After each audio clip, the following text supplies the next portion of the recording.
নমস্কাৰ প্ৰতিফলন লাইভলৈ মই সংগীতা খাউদে স্বাগতম জনাইছো। ভাৰতৰ প্ৰধানমন্ত্ৰী নৰেন্দ্ৰ মোদীৰ ৭০তম জন্মদিন উপলক্ষে গোৱালপাৰা জিলা সমিতিৰ উদ্যোগত মাটিয়া মণ্ডল সমিতিৰ বৃক্ষৰোপণ কাৰ্যসূচী। চাও আহক এই প্ৰতিবেদন।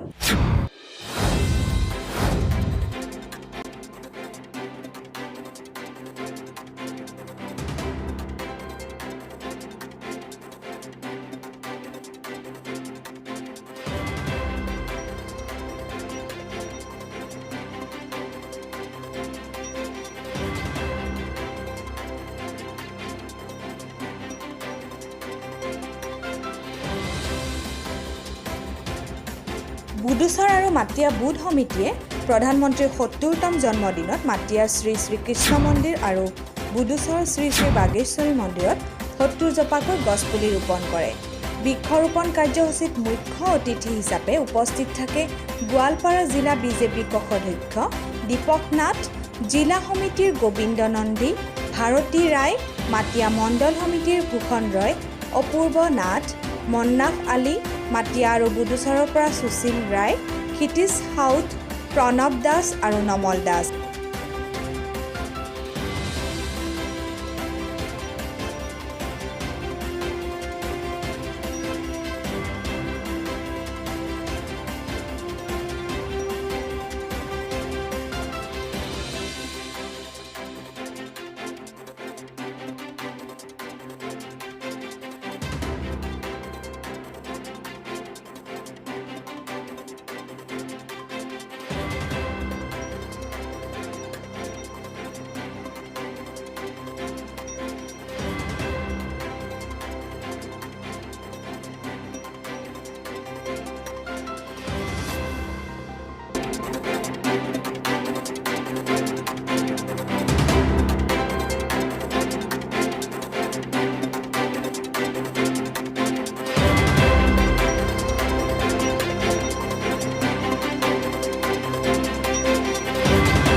কৰ্মকৰ্তালৈ মই শ্ৰদ্ধা আৰু সেৱা জনাইছোঁ।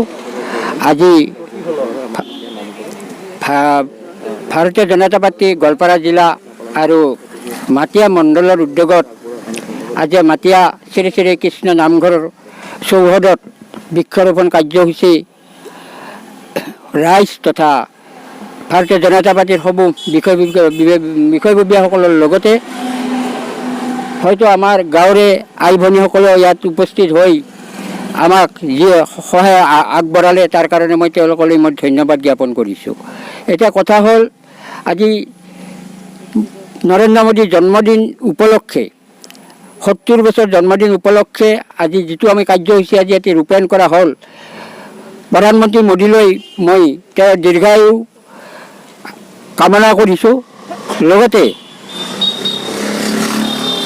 মই বিশেষ আৰু ক'ব খোজা নাই, যিহেতু আমাৰ সভাপতি আছে ইয়াৰ লগতে সভাপতিও হয়তো ইয়াত দুই এষাৰ আৰু ক'ব।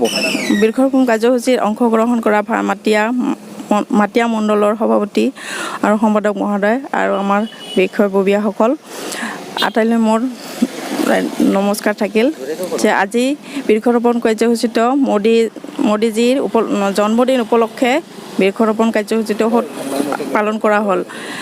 আৰু মোদীজীৰ ৭০ বছৰ বয়স হোৱাৰ কাৰণে আজি বৃক্ষৰোপণ কাৰ্যসূচীটো পালন কৰা হ'ল।